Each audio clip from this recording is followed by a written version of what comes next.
Selamat pagi, adik-adik semuanya. Saya Putu Agus Sardiana, saya adalah dosen pembimbing dari adik Niputu Nadia Putri Febrianti. Hari ini tanggal 15 Oktober 2021, dari Niputu Nadia Putri Febrianti akan memaparkan usulan penelitiannya. Nanti saya berharap Ibu Dr. Maria Medriatrix Ratnasari sebagai dosen pembahas untuk membahas dan memberikan masukan terhadap usulan penelitian yang bersangkutan. Ya.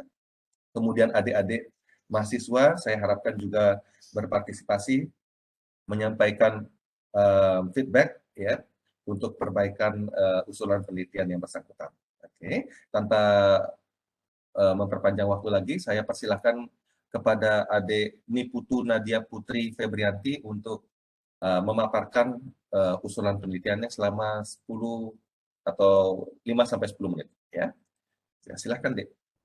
Pagi Bapak Agus Ardiana selaku dosen pembimbing saya dan juga Ibu Maria selaku dosen pembahas seminar usulan penelitian saya, juga teman-teman yang selaku peserta dalam seminar usulan penelitian saya yang bersedia hadir pada pagi hari ini. Sebelumnya perkenalkan, saya Niputu Nadia Putri Febrianti dengan NIM 187531023. Pada kesempatan kali ini akan mempresentasikan usulan penelitian saya yang berjudul pengaruh ukuran dan usia reksadana serta rasio beban pada kinerja reksadana saham di Indonesia periode 2015 sampai dengan 2019.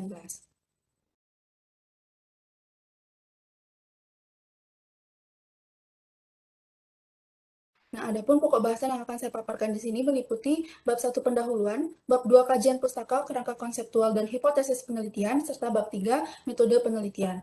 Nah, untuk yang pertama ada bab 1 pendahuluan, yaitu sub bahasan latar belakang masalah.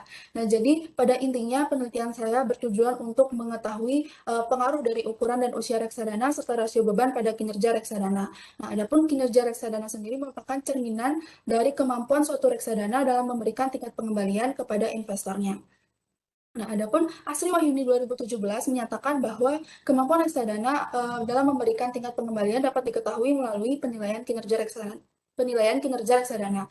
Sehingga berdasarkan hal tersebut, maka penilaian kinerja akan sangat penting dilakukan oleh investor sebelum mengambil sebuah keputusan investasi. Kemudian, Prabowo 2018 menyatakan bahwa kerugian dalam berinvestasi reksadana akan dapat diminimumkan apabila investor mengetahui mana reksadana yang berkinerja baik. Nah, berdasarkan hal tersebut, maka perlu dilakukan penelitian mengenai variabel-variabel apa saja yang dapat mempengaruhi kinerja reksadana. Mutual Fund Theorem menyatakan bahwa untuk menghasilkan reksadana yang berkinerja baik, maka perlu diperhatikan faktor kuantitatif yang dapat berupa risiko, tingkat pengembalian, NAB, AUM, dan juga rasio beban.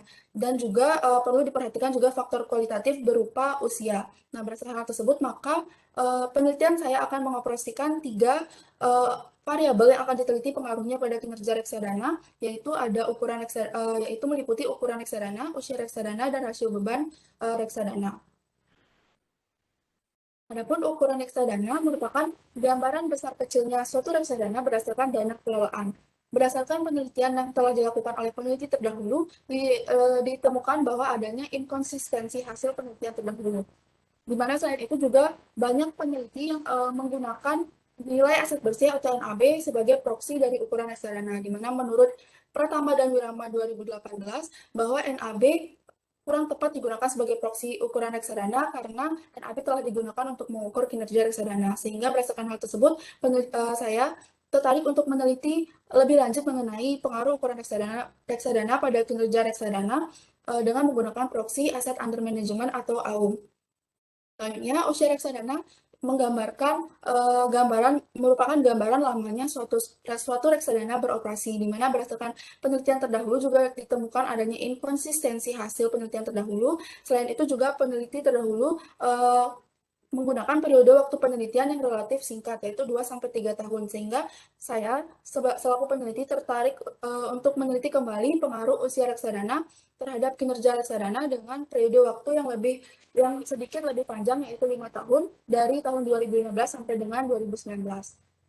Kemudian rasio beban merupakan perbandingan antara beban operasional dengan total dana kelolaan, di mana berdasarkan penelitian terdahulu juga ditemukan adanya inkonsistensi hasil penelitian, sehingga peneliti tertarik untuk meneliti kembali pengaruh rasio beban pada kinerja reksadana. Kemudian adapun jenis reksadana yang akan digunakan dalam penelitian ini yang mewakili kinerja suatu reksadana adalah reksadana saham. Di mana reksadana saham merupakan investasi yang berisiko tinggi dengan imbal hasil yang tinggi, sehingga investor harus mampu memilih mana reksadana yang berkinerja baik. Di mana reksadana saham yang digunakan dalam penelitian ini meliputi reksadana saham konvensional dan reksadana saham syariah yang terdaftar di OJK pada tahun 2015 sampai 2019. Berdasarkan latar belakang masalah tersebut, maka adapun rumusan masalah dari penelitian ini meliputi yang pertama, apakah ukuran reksadana saham berpengaruh pada kinerja reksadana saham? Kedua, apakah usia reksadana saham berpengaruh pada kinerja reksadana saham? Ketiga, apakah rasio beban reksadana saham berpengaruh pada kinerja reksadana saham? Kemudian, tujuan dari penelitian ini adalah untuk mengetahui pengaruh dari masing-masing variabel tersebut pada kinerja reksadana saham.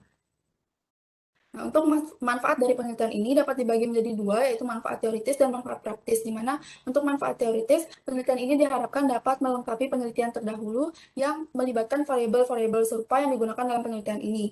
Kemudian, untuk manfaat praktis, penelitian ini diharapkan dapat memberikan pertimbangan bagi investor sebelum mengambil keputusan investasi, dan pertimbangan bagi manajer investasi dalam mengelola reksadana berkinerja baik. Dan ini adalah bab 2 kajian pustaka, kerangka konseptual, dan hipotesis penelitian. Dimana adapun kajian pustaka dari penelitian ini meliputi mutual fund theorem, kemudian pengertian reksadana dan perkembangannya di Indonesia, kinerja reksadana, ukuran reksadana, usia reksadana, dan rasio beban reksadana. Nah, berdasarkan kajian pustaka dan juga diskusi mengenai hasil penelitian-penelitian terdahulu, maka adapun kerangka konseptual dari penelitian ini adalah sebagai berikut. Sehingga hipotesis penelitian ini meliputi H1, ukuran reksadana saham berpengaruh positif pada kinerja reksadana saham, H2, ukuran reksadana saham berpengaruh positif pada kinerja reksadana saham, dan H3, rasio beban reksadana saham berpengaruh negatif pada kinerja reksadana saham. Selanjutnya adalah bab 3, metode penelitian, di mana adapun desain penelitian ini yaitu sebagai berikut, dapat dilihat pada slide. Kemudian, untuk lokasi penelitian, penelitian ini dilakukan dengan tanpa mengunjungi secara fisik lokasi perusahaan penerbit reksadana. Kemudian untuk objek penelitian ini adalah ukuran reksadana saham, usia reksadana saham, rasio beban reksadana saham, dan kinerja reksadana saham periode 2015 sampai 2019. Nah, untuk variabel dari penelitian ini meliputi variabel bebas dan variabel terikat, di mana untuk variabel bebas terdiri dari 3 variabel, yaitu ada yang pertama ukuran reksadana saham yang akan diproyeksikan dengan aset under manajemen atau AUM, kemudian yang kedua ada usia reksadana saham yang akan dihitung dengan cara menjumlahkan bulan yang dihitung sejak reksadana saham aktif diperdagangkan hingga periode penelitian, yaitu Desember 2015 sampai 2019. Kemudian yang ketiga ada rasio beban reksadana saham yang akan dihitung dengan cara membandingkan total beban operasional dan dengan total NAB dari masing-masing reksadana saham. Kemudian untuk variabel terikat dari penelitian ini adalah kinerja reksadana saham yang akan dihitung dengan menggunakan Sharpe ratio. Selanjutnya, adapun jenis data yang digunakan dalam penelitian ini adalah data kuantitatif yang bersumber dari data sekunder. Kemudian untuk populasi dari penelitian ini meliputi seluruh reksadana saham terdaftar dan dipublikasikan oleh OJK dan masih aktif pada Desember 2019, di mana jumlah populasinya yaitu sebanyak 331 perusahaan reksadana saham. Kemudian untuk sampel dari penelitian ini adalah anggota populasi yang memenuhi kriteria sampel, yaitu berjumlah 59 reksadana saham yang terdiri dari reksadana saham konvensional atau non-syariah dan reksadana saham syariah dengan total 295 pengamatan. Kemudian untuk metode penentuan sampel dalam penelitian ini menggunakan metode purposive sampling, dan metode pengumpulan data dari penelitian ini dilakukan dengan mengakses laporan keuangan reksadana saham dan website-website yang relevan. Selanjutnya, adapun teknik analisis data yang digunakan dalam penelitian ini meliputi yang pertama ada uji asumsi klasik yang terdiri dari uji normalitas, autokorelasi, multikolinearitas, dan heterokedastisitas. Kemudian yang kedua ada uji statistik deskriptif, kemudian yang ketiga ada analisis regresi linear berganda, yang keempat ada uji koefisien determinasi atau R-square, dan yang kelima ada uji kelayakan model atau UJF, dan yang terakhir ada uji hipotesis atau uji T. Baik, sekian presentasi mengenai usulan penelitian saya. Untuk waktu, saya kembalikan kepada Bapak Agus Ardiana. Terima kasih. Baik, terima kasih banyak Dik Nadia. Sekarang kita masuk ke sesi diskusi dan ini adalah harapan saya sesi yang banyak porsinya ya. Sebelum Ibu Maria, mungkin saya persilahkan dulu adik-adik mahasiswa, saya berikan kesempatan untuk memberikan feedback. Oke, catatan sebelum saya persilahkan. Adik Nadia Putri ini sudah melalui beberapa kali proses bimbingan dan mengalami apa itu major revision ya, revisi yang sangat besar ya, termasuk struktur penulisannya dan sebagainya. Hari ini saya berharap lebih banyak lagi masukan yang konstruktif sehingga akan menghasilkan skripsi yang berkualitas. Saya persilakan adik-adik mahasiswa. Baik, terima kasih atas kesempatannya. Mohon izin untuk memberikan saran atas proposal Nadia, yaitu berkaitan dengan penulisan pada proposalnya, yang dimana masih ada kekeliruan dengan pedoman, yaitu pada bagian subbab yang dibagi menjadi subbab lagi, yaitu pada contohnya misalnya di 2.1.1 yang dimana sesuai pedoman, seharusnya penulisannya hanya kata pertama, huruf pertama yang menggunakan huruf kapital, tapi di proposal Nadia masih menggunakan huruf kapital di setiap awal katanya. Mungkin bisa disesuaikan lagi dengan pedoman 2021. Terima kasih. Baik, terima kasih Lori atas masukannya. Mungkin buat teman-teman yang lain yang memiliki saran atau pertanyaan bisa silakan disampaikan. Baik, izin memberikan saran pada bagian latar belakang kalimat terakhir masih terdapat kesalahan tulisan pada kata mengelola karena ditulis menggelola. Mungkin itu bisa diperbaiki. Terima kasih. Baik, terima kasih. Tapi mohon maaf, izin bertanya. Untuk, kalau boleh tahu halaman berapa ya, Dek? Ininya, yang dimaksud.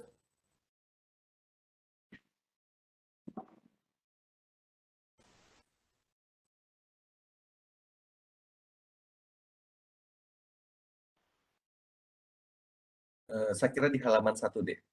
Halaman 1 paragraf terakhir ya, baris baris kedua dari bawah.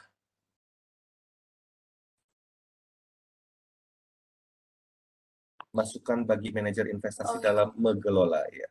Oke. Iya, Pak. Terima kasih, Pak.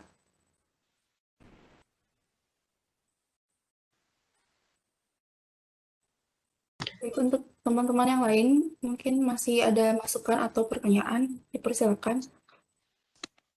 Izin memberi masukan. Oke, Kompiang Intan, silakan.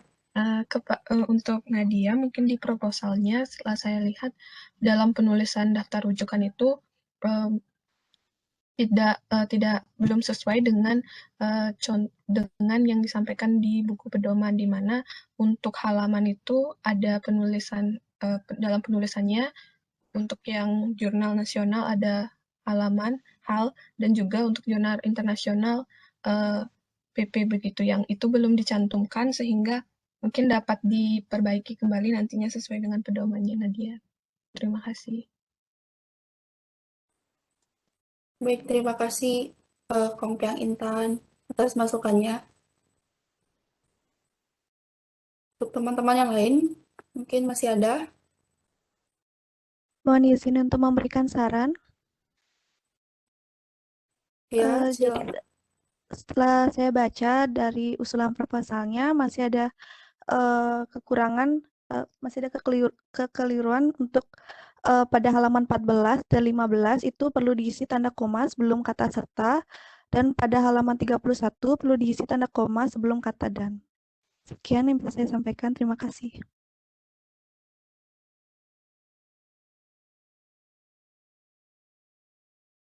Bagaimana yang lainnya, ada lagi?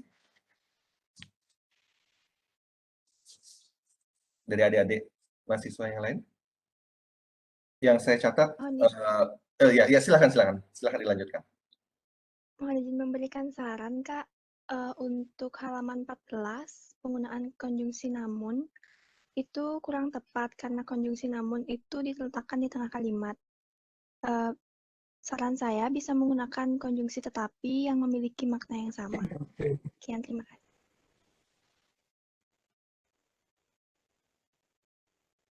Baik, terima kasih atas saran dan masukannya. Dan buat teman-teman yang lain, kalau masih ada saran atau pertanyaan, dipersilakan. Izin memberikan saran. Silahkan. Baik, sebelumnya terima kasih atas kesempatannya. Sebelumnya di proposal yang sudah dipaparkan itu masih mungkin saya bisa memberikan sedikit saran terkait dengan penggunaan bahasa dan juga singkatan supaya agar lebih disesuaikan lagi dengan PUEBI. Contoh penulisan yang saya temukan itu pada singkatan perseroan terbatas yang dimana di dalam proposal di halaman 9 itu ditulisnya sebagai PT titik dana reksa, yang dimana seharusnya penulisan singkatan perseroan terbatas tersebut tidak menggunakan titik. Jadi seharusnya itu PT langsung dana reksa tanpa menggunakan titik. Mungkin sekian saya ucapkan terima kasih.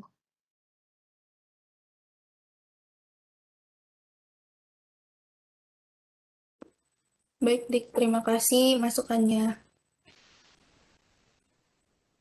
Mohon izin untuk memberikan saran. Ya, silakan. Baik, selamat pagi Bapak Agus dan selamat pagi Ibu Maria serta rekan-rekan sekalian. Pagi. Mohon izin untuk memberikan saran atas usulan penelitian dari Nadia Putri. Yang pertama, di bagian judul usulan penelitiannya itu mungkin bisa disesuaikan kembali dengan buku pedoman karena masih lebih dari 16 kata. Kemudian yang kedua, di bagian subbab variabel penelitian masih belum konsisten dengan yang di definisi operasional variabel, yang mana sebaiknya ditulis lebih awal variabel dependennya, namun yang di bagian definisi operasional variabel sudah sesuai. Kemudian di halaman 23, penulisan rujukan et al-nya belum di garis miring, dibuat miring atau italic. Kemudian terakhir di bagian daftar rujukan masih menggunakan satu sumber skripsi, mungkin itu bisa diganti seperti itu. Karena untuk sesuai pedoman, skripsi dilarang digunakan sebagai rujukan. Sekian sekiranya saran dari saya, kurang lebihnya mohon dimaafkan. Terima kasih. Baik, terima kasih banyak adik-adik semuanya. Saya kira bisa saya stop dulu untuk masukan dari adik-adik mahasiswa ya. Oke, adik Nadia, ini sebagai catatan ya, beberapa poin tentang penulisan ya, mohon dicek dan recheck kembali nanti pada waktu skripsi misalkan jika ini dinyatakan lulus dan masuk tahap berikutnya. Jadi mohon perhatikan jangan sampai ada kesalahan penulisan ya. Pastikan juga semua in-text referencing, semua kutipan yang adik masukkan di segala bab itu pastikan dimasukkan di daftar rujukan ya, jangan sampai ada yang terlewatkan.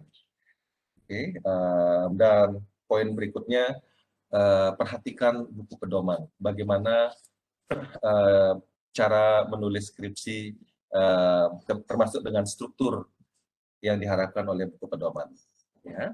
Saya kira 3 poin besar tadi itu yang menjadi perhatian dari adik-adik mahasiswa ya, dari teman adik.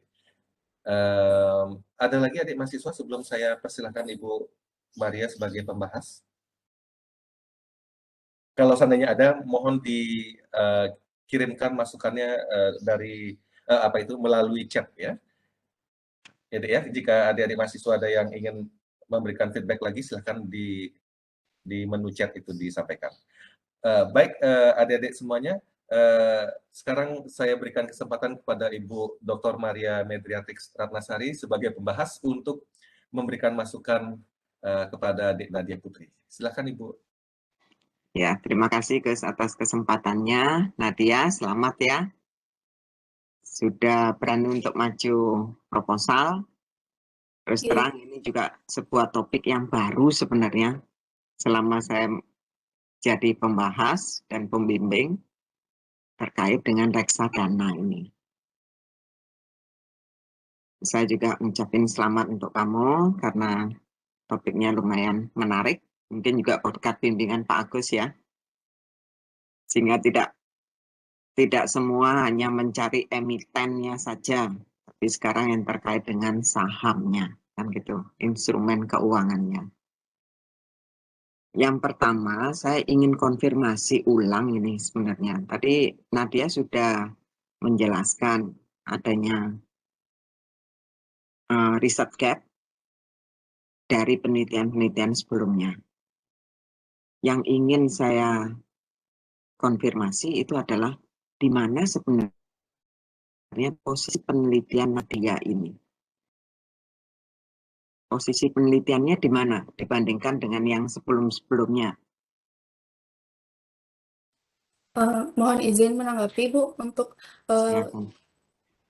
baik untuk penelitian saya sendiri, kalau dari saya kalau menurut saya dari sampelnya Bu, karena saya di sini menggunakan sampel saham reksadana saham konvensional dan juga sekaligus reksadana saham syariah, di mana kalau dari yang saya lihat dari penelitian sebelumnya itu kebanyakan menggunakan salah satunya saja, baik itu reksadana saham konvensionalnya saja atau reksadana saham syariahnya saja. Jadi mungkin itu yang membedakan penelitian saya dengan penelitian terdahulu, Bu. Penggabungan antara non-syariah dengan syariah. Oke. Ya. Kenapa nggak langsung dilakukan uji beda? Sebenarnya saya juga awalnya sebenarnya saya pakai sampel konvensional aja. Kemudian atas saran dari Bapak Agus, katanya akan menarik kalau menggunakan keduanya. Jadi nanti di pembahasannya akan lebih menarik dan bisa kita lihat apakah ada perbedaan pengaruh dari variabel bebas pada reksadana saham yang konvensional atau yang syariah. Pak Agus juga bilang akan bisa pakai uji beda dua rata-rata kalau nggak salah. Sudah dimasukkan di analisa data? Kalau itu belum, Bu. Harusnya dimasukkan kalau memang ingin membedakan. Ya, silakan nanti dipertimbangkan lagi. Kemudian yang kedua adalah terkait dengan manfaat teoritis. Manfaat teoritis itu sebenarnya terkait dengan tujuan kita melakukan penelitian. Kalau kita melakukan penelitian, itu kita akan menguji kaitan antara variabel independen dan dependen. Tapi pengujian kita ini harus selalu didasari dengan adanya teori yang mendukung hubungan antar variabel. Nah, manfaat teoritis, untuk apa saudara melakukan penelitian, itu terkait dengan teori. Apa yang bisa saudara berikan terhadap teori ini? Ya kan? Semakin sering sebuah teori dia diuji, maka posisi itu akan menjadi semakin kuat. Atau istilahnya robust ya, terus ya. Akan menjadi semakin kuat. Mungkin lebih baik di manfaat teoritis, Nadia lebih merujuk ke dukungan empiris terhadap teori yang Nadia gunakan terkait dengan hubungan variabel apa dan apa. Ya. Kemudian di sistematika perumusan hipotesis. Sistematika perumusan hipotesis itu ada alurnya, ada sistematikanya. Yang pertama adalah Nadia jelaskan dulu teorinya mengatakan seperti apa, kemudian hasil-hasil empiris dari penelitian sebelumnya seperti apa, ini tentunya harus yang searah ya. Kemudian logika pikir dari Nadia sendiri, dari logika pikir Nadia itulah baru Nadia rumuskan hipotesis penelitian Nadia. Ya, nanti tolong dibantu untuk perumusan hipotesis, gunakan sistematika yang seperti yang saya sebutkan tadi. Kemudian di definisi operasional variabel. Acuannya masih belum terlalu jelas ya. Nah, dia akan menggunakan instrumennya siapa untuk mengukur setiap variabel. Kemudian di situ juga ada, saya baca kemarin tapi sepintas ini, ada Nadia menulis tentang portofolio. Sedangkan Nadia meneliti tentang reksadana. Sebenarnya bagaimana ini kaitan antara portofolio dengan reksadana?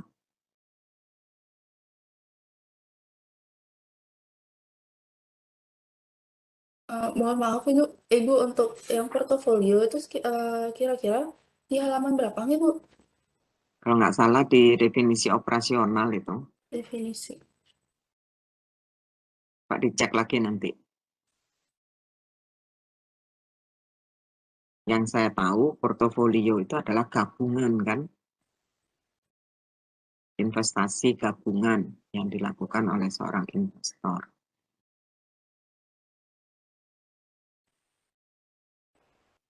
Kalau reksadananya,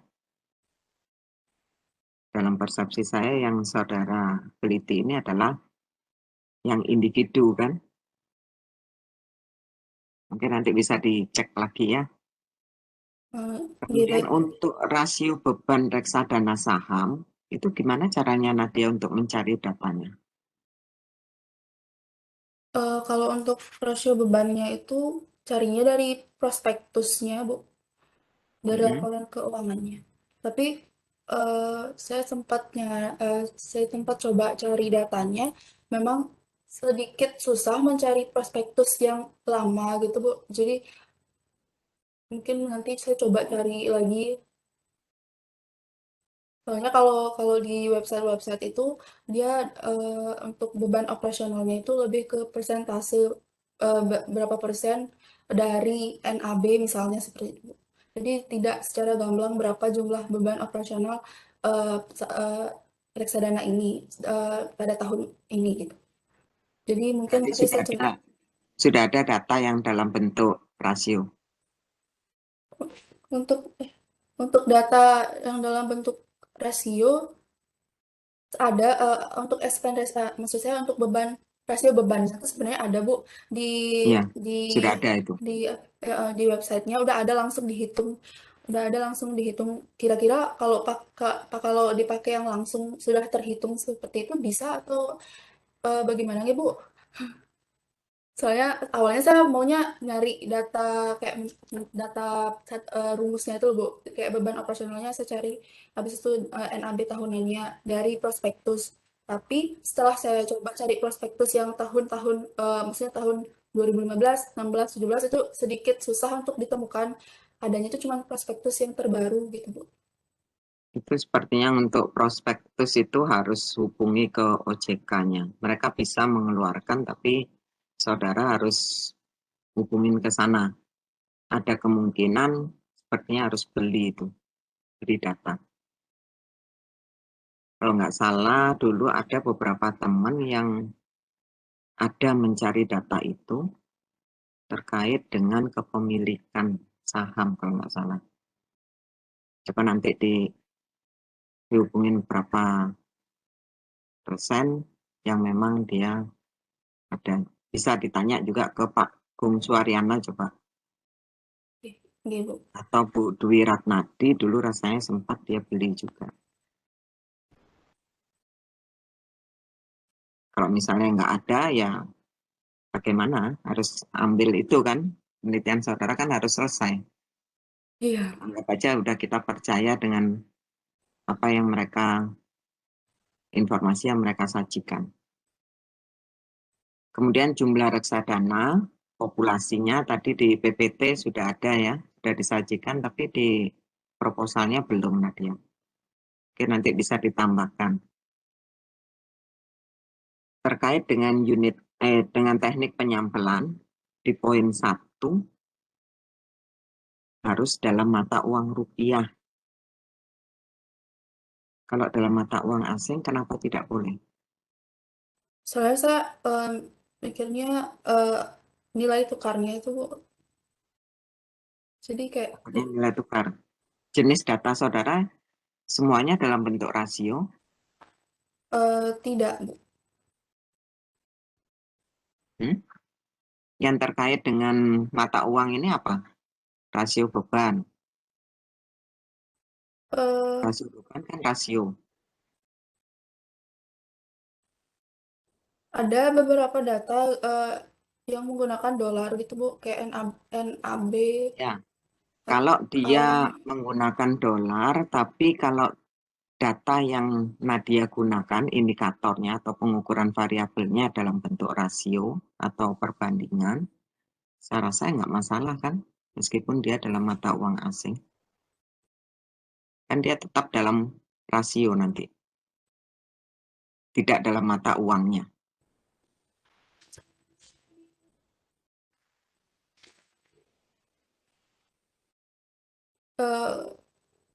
Untuk yang ukuran reksadana itu, Bu, kan pakai proxy AUM.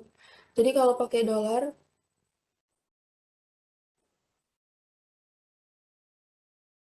Untuk apanya? ukuran reksadana saham itu bukan rasio. Oh, pakai aset ya? Ya, rasionya itu cuma rasio beban aja. Yang rasio beban. Aset itu menggunakan apa? Totalnya atau apa? Totalnya. Yang ukuran reksadana. Total. Tidak diperbandingkan dia. Tidak, Bu. Yang diperbandingkan Tidak ada hanya dibandingkan. rasio beban reksadana. Hanya itu yang rasio, Bu. Sisanya. Ya, itu harus dikasih alasan nanti. Ya, alasannya kenapa itu. Teknik penyampelan yang poin satunya. Kemudian di desain penelitian, digambar berapa itu? 3 berapa itu? 3 detik. Ya, paling bawah itu adalah simpulan saran. Nah, setelah saudara mendapatkan simpulan dan memberikan saran, untuk apa simpulan ini? Simpulan yang saudara berikan itu adalah tentang apa? Tentang hasil penelitian saudara kan? Seharusnya dari simpulan ini atau dari pembahasan itu ada panah ke atas untuk mengkonfirmasi tentang hasil saudara. Gitu. Iya kan? Kalau hanya simpulan gitu aja, kemudian dia tidak mengkonfirmasi yang permasalahan yang ada, untuk apa?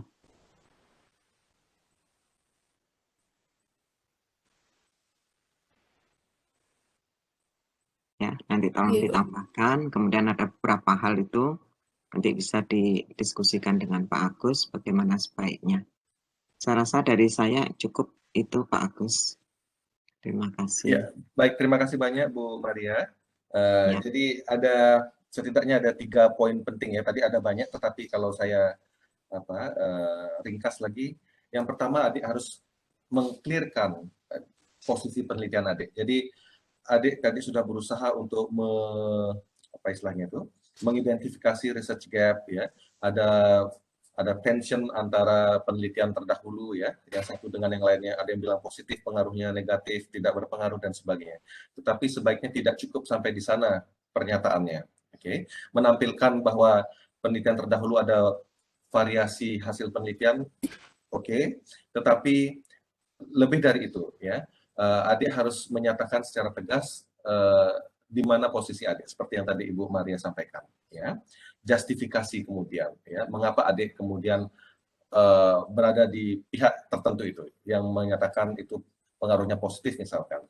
Dan nanti itu justifikasi itu penting di dalam perumusan hipotesis, seperti yang disampaikan oleh Ibu Maria strukturnya. Ya. Yang kedua, ya justifikasi, termasuk justifikasi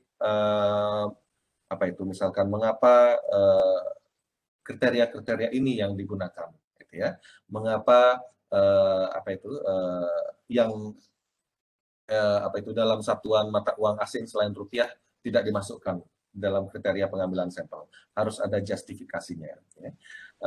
Ada banyak poin yang membutuhkan justifikasi, tidak hanya itu ya. Nanti bisa dilihat di catatan dari saya juga ya. Kemudian ya kontribusi penelitian ya. Tadi disinggung mengenai manfaat manfaat teoritis. Ya, kalau di jurnal ilmiah mungkin lebih banyak yang mengatakan kontribusi penelitian. Kalau dalam konteks skripsi, manfaat teoritis, manfaat praktis.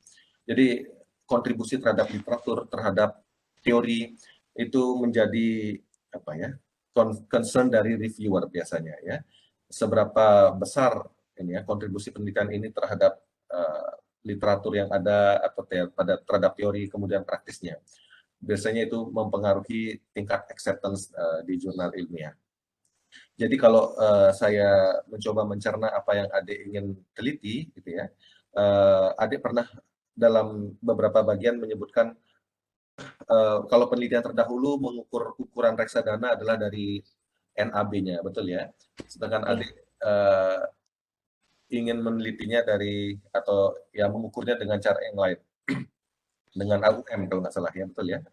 Iya, Pak. Ya, jadi satu terobosan yang bagus, kedua perlu diberikan justifikasi yang tegas. Mengapa adik tidak mengikuti penelitian terdahulu yang mengukurnya dengan NAB?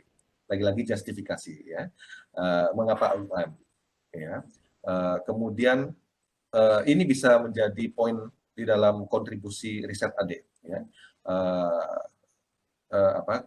Jadi adik harus nanti meng-highlight bahwa oke, ada ternyata ada cara lain di dalam menentukan ukuran reksadana, tidak dengan NAB seperti penelitian terdahulu, tetapi dengan AUM, ya, logaritma naturalnya.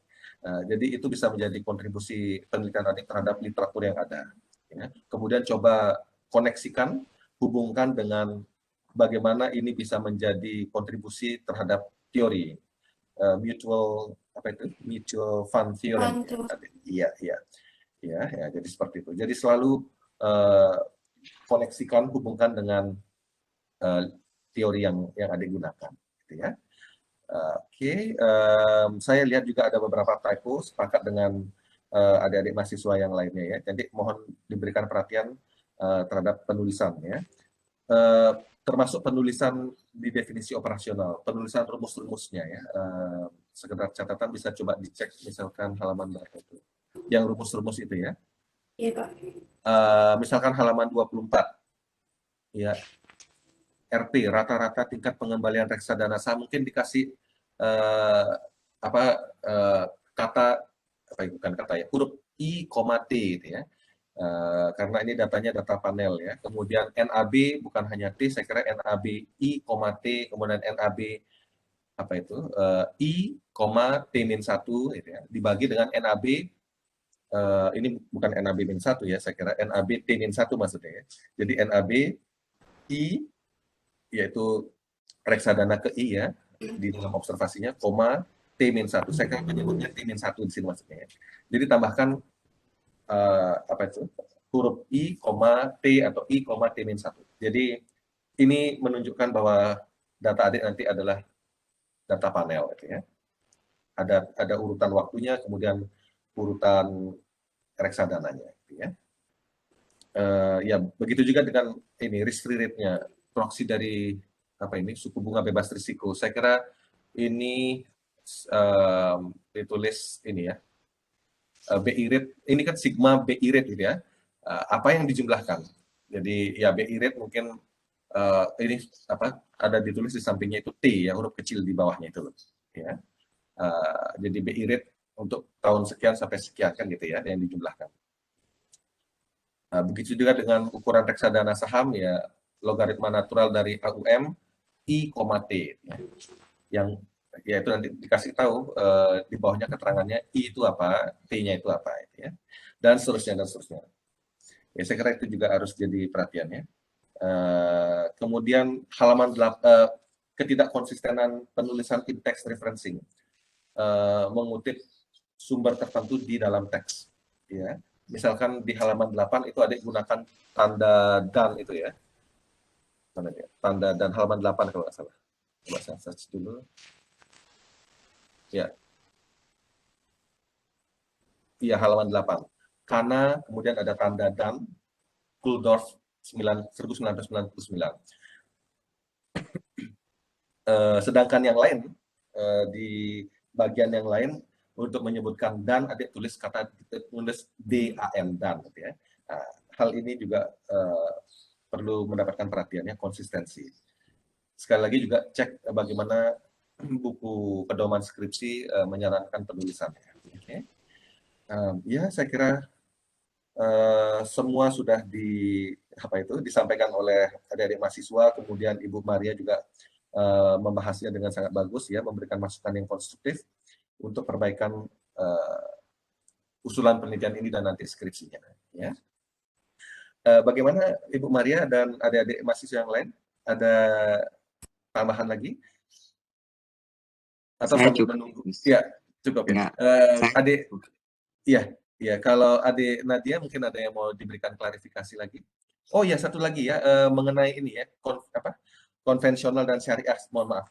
Ada poin lagi yang penting yang tadi Ibu Maria sampaikan. Ya, jadi ini juga bisa menjadi kontribusi penelitian adik ya. Kalau sebelumnya penelitian terdahulu hanya meneliti tentang reksadana konvensional misalkan atau syariah saja pada kinerja reksadana ya. Penelitian ini mungkin tidak hanya sekedar menjawab katakanlah pengaruh ukuran reksadana ternyata positif ya pada kinerja reksadana saham. Tidak hanya itu, tetapi adik tambahkan lagi diskusinya di sana. Pengaruhnya positif. Lalu bagaimana dengan apakah ada perbedaan seperti yang Ibu bilang? Apakah ada perbedaan pengaruh ini ya antara yang konvensional dengan yang syariah? Ini akan memperkaya diskusi, tidak hanya sekedar menjawab pengaruhnya positif, pengaruhnya negatif dan sebagainya. Signifikan, tidak signifikan, tidak hanya itu, tetapi lebih dalam lagi, diulas lagi, dari dua kelompok ini ternyata ada perbedaan statistik atau tidak ada perbedaan dan sebagainya. Ini akan lebih memperkaya diskusinya, jadi ini bisa menjadi poin di kontribusi penelitian adik atau manfaat teoritis dan sebagainya. Ya. Dan terus saja nanti kita masukkan atau adik masukkan karena ini adalah proyek penelitian adik, saya hanya sebagai membantu untuk membuat lebih bagus ya, termasuk dengan Bu Maria. Nanti di metode penelitiannya disampaikan ada pengujian beda dua rata-rata yang semacam itu ya. Saya kira kalau dilihat dari sampelnya sudah 200 sekian ya untuk sementara waktu ya. Nanti ketika mencari datanya, memasukkan datanya, mungkin ada perubahan jumlah sampelnya. Tetapi saya kira sudah sangat bagus untuk ukuran skripsi ya. Bu Maria, bagaimana Ibu? Apakah kita bisa tutup? Karena juga sudah dilanjutkan dengan perbaikan ke. Begitu, iya. Langsung disimpulkan. Dan bisa ditutup. Tentu saja ada rekomendasi-rekomendasi catatan yang harus diperhatikan oleh Dek Nadia ya sebelum berlanjut. Baik Bu Maria dan adik-adik mahasiswa peserta seminar usulan penelitian dari Nadia Putri, terima kasih banyak atas kehadiran Ibu dan juga adik-adik semuanya secara virtual. Terima kasih sekali lagi semua masukannya. Jaga kesehatan dan semoga kita bisa bertemu kembali. Ya, semoga secepatnya bertemu kembali. Iya.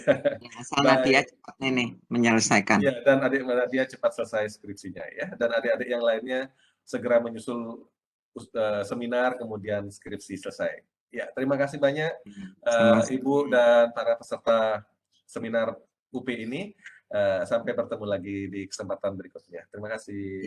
Terima kasih, Gus. Saya akhiri ya seminar usulan penelitian ini. Terima kasih. Ya, saya mohon izin live juga. Terima kasih Bu Maria dan Pak. Sama-sama. Iya, terima kasih.